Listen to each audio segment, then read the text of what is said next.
sala de estudos. Nós temos nesse ano de 2021 cada mês um tema diferente, com uma pessoa diferente trazendo aqui estudos. E nesse mês de março, em homenagem às mulheres, toda quinta-feira nós estamos trazendo uma mulher extraordinária da Bíblia, uma mulher que tem a nos ensinar com o que ela viveu. E todos os estudos foram baseados primeiramente na palavra e depois no livro de John MacArthur, 12 Mulheres Extraordinariamente Comuns, onde ele estuda e traz dados bem teológicos e consistentes para a gente entender a passagem. E a nossa mulher extraordinária de hoje foi a Ana, mãe de Samuel. A história dela é relatada no livro de 1 Samuel, capítulos 1 e 2, onde se passa a história num período sombrio de Israel, um período em que Deus não era adorado da forma como ele havia dito para o seu povo que deveria ser feito. Era um momento onde as coisas de Deus não eram levadas a sério. Um fato interessante e triste desse período foi um momento mais para frente da história, poucos anos depois da história de Ana e do nascimento de Samuel, mas só para nós entendermos como era um momento difícil, foi porque nesse período Ofni e Finéias, os sacerdotes, filhos de sacerdote Eli, eles fizeram da casa de Deus o que eles bem entendiam, e eles não levaram a sério, não levavam a sério o templo e as ofertas trazidas pelo povo.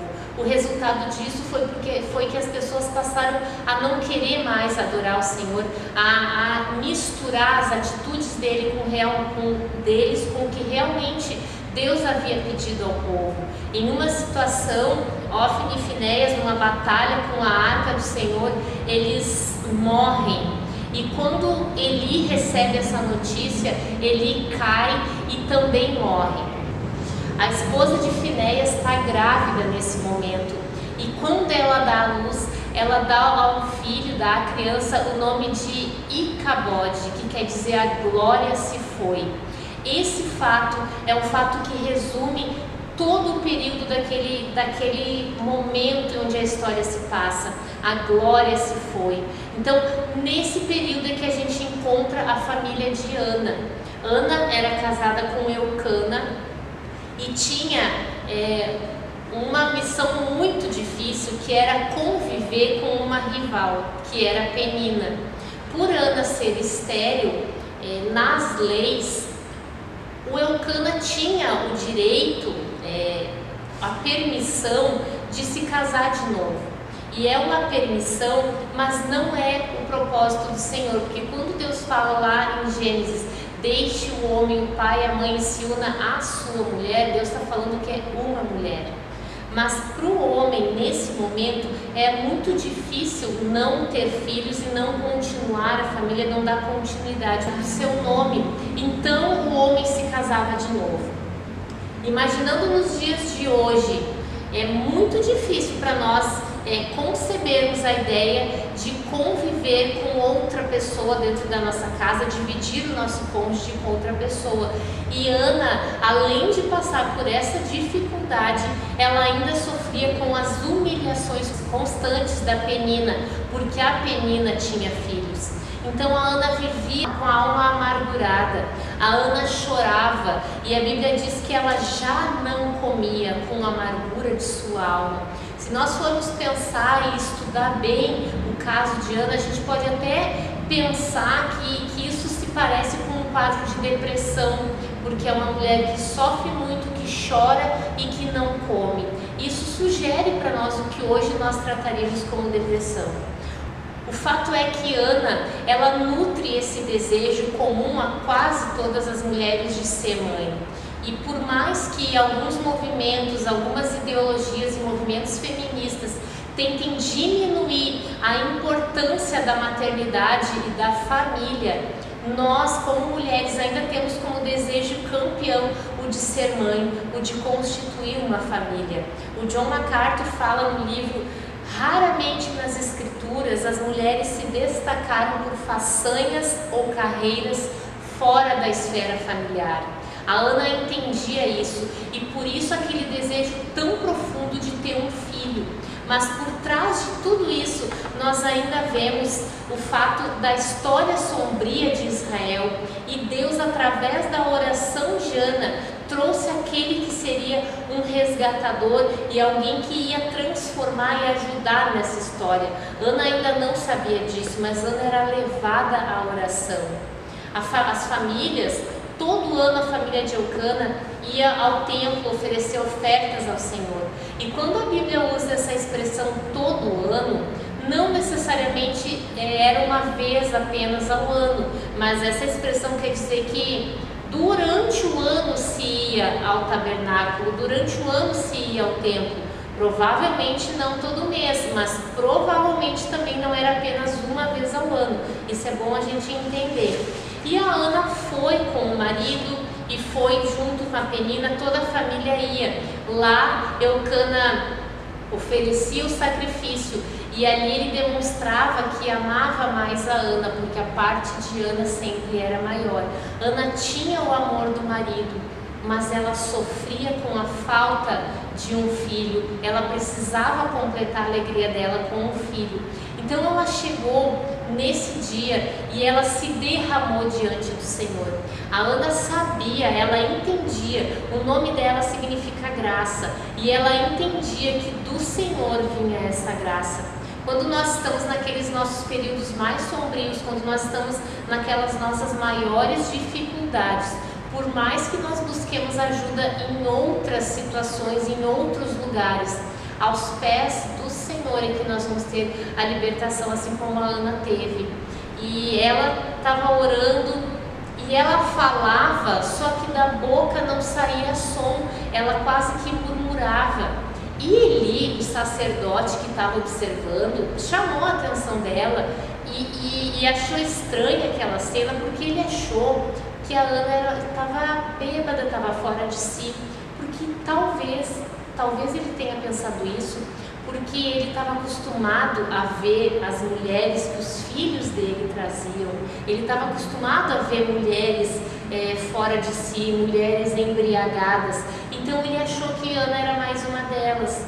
E aí lá em 1 Samuel 1, o versículo 15, ela diz assim: não se trata disso, meu Senhor, sou uma mulher muito angustiada, não bebi vinho nem bebida fermentada, eu estava derramando minha alma diante do Senhor.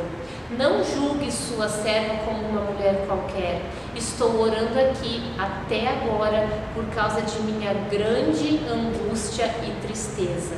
Mais um ponto aqui que a gente possa perceber o quadro da Ana de grande angústia e tristeza. Ela consegue falar isso, e o fato dela falar e se derramar para o Senhor começa a mudar toda a história dela. E aí Eli, talvez um pouco envergonhado, e ele tenha entendido isso, ele responde para ela no versículo seguinte: vá em paz, e que o Deus de Israel conceda a você o que você pediu. Ele deu essa resposta, ele lançou uma palavra de bênção na vida de Ana. E a resposta da Ana em relação a isso, a forma como ela se portou diante dessa profecia e dessa palavra de bênção e desse derramar aos pés do Senhor, nos mostra o porquê ela é uma mulher tão extraordinária. E a Bíblia diz no versículo 18: então ela seguiu seu caminho, comeu, e seu rosto já não estava mais abatido. Essa linguagem é a Nova Versão Internacional. Na linguagem Revista e Atualizada diz: e seu semblante não era mais triste. E essa parte é a parte que faz a Ana uma mulher mais extraordinária. A Ana não estava grávida nesse momento, a Ana não estava com o filho no colo, mas o seu semblante já não era triste, porque a esperança inundou o coração dela. Ela recebeu uma palavra de bênção, ela despejou todo o choro dela aos pés de Jesus, e o semblante dela já não era mais triste. Quantas vezes nós estamos numa situação tão difícil, tão angustiante, mas nós ligamos um louvor, nós oramos, nós lemos a palavra e nós saímos dali tão aliviados, porque nós entendemos que o que Deus faz o propósito de Deus e o estar perto do Senhor faz com que o nosso semblante mude, a nossa postura diante das coisas mudem. Por mais que ela ainda não tenha sido atendida, por mais que ela não estivesse naquele momento já grávida, mas ela saiu dali feliz e aliviada. O voto de Ana em 1 Samuel 11 foi: ó Senhor dos exércitos, se tu deres atenção à humilhação de tua serva, te lembrares de mim e não te esqueceres de tua serva, mas lhe deres um filho, então eu o dedicarei ao Senhor por todos os dias de sua vida, e o seu cabelo e sua barba nunca serão cortados. A Ana fez quase que um voto de Nazireu para Samuel, e nós sabemos que foi um pedido inusitado e ela levou isso a sério. A Ana orou e disse para Deus: se tu me der um filho, eu vou te devolver ele, eu vou levar ele ao templo e ele vai te servir por todos os dias da vida dele. E isso realmente aconteceu. Não é fácil para uma mãe fazer como a Ana fez, mas ela levou a sério. Eles foram para casa, Ana concebeu e depois deu à luz a um filho. Ele se chamou Samuel, e Samuel quer dizer ouvido por Deus. E a Ana criou aquele filho e cuidou daquele filho. Com certeza o coração dela já cheio de alegria por ter a resposta de Deus na vida dela. E ela cumpriu a sua promessa. Assim que Samuel parou de mamar, ele ainda era pequeno, ela levou ele ao templo em um dos dias em que eles iam adorar no templo, e ela falou com ele e ela disse assim: tu lembra daquela mulher que estava orando? Era esse menino que eu estava pedindo. Isso a Ana fala para o Eli, para o profeta Eli. Ela diz: era por ele que eu estava orando. E a Ana deixou Samuel no templo e ali ela adorou ao Senhor. A Bíblia relata que a Ana de vez em quando ia, ela levava roupas para Samuel, ela continuou cuidando de Samuel, mas ela cumpriu a promessa. E agora eu quero lembrar quem foi Samuel. Samuel foi o último juiz de Israel e o primeiro profeta. Samuel teve o que a gente pode chamar de escola dos profetas. Samuel foi aquele que ungiu o rei Davi, ungiu Davi como rei. Então, o que Samuel fez foi resgatar Israel de um dos períodos mais difíceis que ele teve. Então, quando Deus te levanta para orar por uma causa, ora até o fim. Não deixa as situações e as circunstâncias te desanimarem nesse momento de oração, porque Deus tem um propósito na nossa oração. E aí Ana faz uma oração de gratidão a Deus, quando ela vai ao templo e ela deixa Samuel. E eu quero ler, e eu quero que tu escute essa oração e talvez acompanhe na tua Bíblia em 1 Samuel 2, ela diz assim: meu coração exulta no Senhor minha força é exaltada. Minha boca se exalta sobre os meus inimigos, pois me alegro em tua libertação. Não há ninguém santo como o Senhor, não há outro além de ti, não há rocha alguma como o nosso Deus.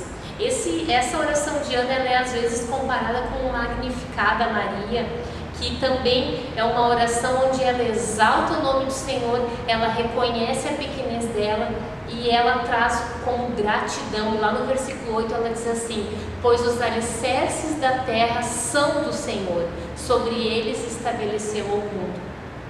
Então que a vida de Ana e a oração de Ana e a persistência de Ana em oração te encorajem a viver uma vida de fé, a buscar em Deus os propósitos que Ele tem para ti e a não desistir da oração. Deus sabe o momento certo de ouvir aquilo que nós temos pedido. Que a nossa vida seja extraordinária como a de Ana, que esse estudo tenha edificado a tua vida. E na próxima quinta-feira, às 20 horas, acompanhe a próxima mulher extraordinária que a gente vai estudar. Deus abençoe a tua vida.